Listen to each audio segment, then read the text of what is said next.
देश की राजधानी दिल्ली के पहाड़गंज के अंबेडकर भवन में आज आपकी अपनी पार्टी पीपल्स ने कार्यकारिणी की बैठक की, जिसमें सभी राज्यों के पदाधिकारी एवं कार्यकर्ता इस बैठक में मौजूद रहे। वहीं पार्टी के राष्ट्रीय अध्यक्ष रामवीर चौहान ने कहा कि हम 2024 के लोकसभा चुनाव के बाद अपनी कार्यकारिणी की बैठक कर रहे हैं और आने वाले राज्यों में विधानसभा चुनाव को लेकर भी तैयारी की जा रही है।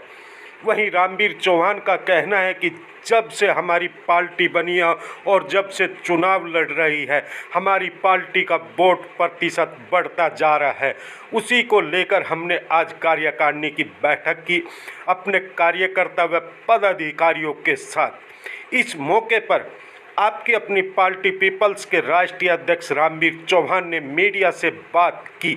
आइए हम सुनाते हैं उनका क्या कुछ कहना। पार्टी की रणनीति, अभी जो लोकसभा का चुनाव संपन्न हुआ है 18वीं लोकसभा का 2024 का, उसके बारे में बातचीत थी कि हमारा देश में क्या परफॉर्मेंस रही है, किस तरह की चीज़ें रही हैं, तो सबसे हमने बात की है। बाकी आप लोगों के सामने कुछ चीज़ें आपके सामने भी आई हैं, तो उस पर विचार विमर्श हुआ है और भविष्य की रणनीति तय करी गई है। इसके साथ साथ महाराष्ट्र है, हरियाणा है, झारखंड है, तो उसके लिए हमने तैयारी की। जैसे अभी हमारा महाराष्ट्र के जो प्रदेश अध्यक्ष हैं उनका मैसेज आया है, उन्होंने लगभग 36 सीटों पे अपने कैंडिडेटों की तैयारी करी है।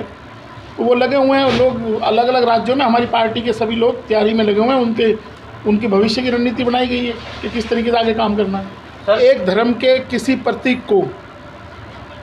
धर्म के प्रतीक को कैसे किस तरीके से आप संसद में स्थापित कर सकते हैं, ये एक गलत परिपाटी थी नरेंद्र मोदी द्वारा जो स्थापित की गई, और उसको वहाँ से हटाना ही चाहिए। अगर आप संविधान में श्रद्धा रखते हो, आस्था रखते हो, तो वो चीज़ें ठीक नहीं है। दूसरी बात ये थी कि ये सेंगोल जो है ये नरेंद्र मोदी ने पैदा नहीं किया है।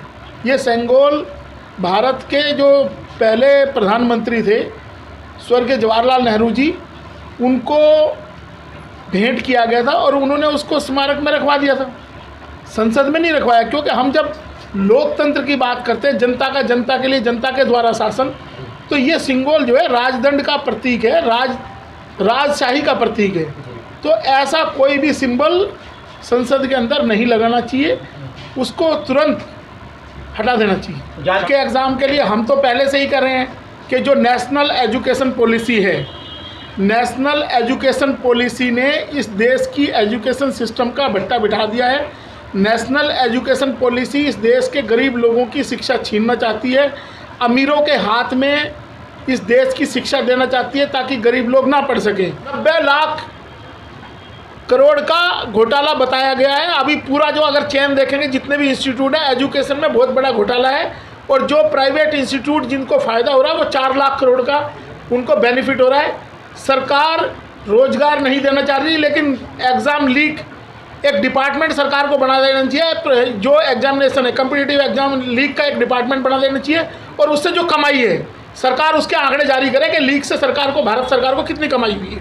और आईपीसी के जो है कि नए लागू हो रहे, इस बारे में आपकी पार्टी क्या है? देखिए, हमने तो पहले कहा इनकी मंशा जब इन्होंने एजुकेशन सिस्टम को बिगाड़ दिया है, तो अब ये पुलिस राज, कल से भारत में पुलिस राज लागू होगा, यह पुलिस का राज होगा। पुलिस ने, इन्होंने एक नई व्यवस्था दी है उसके अंदर कि अब 14 दिन से ज़्यादा 30 दिन तक भी पुलिस हिरासत में रख सकती है, कोर्ट में पेश नहीं करेगी।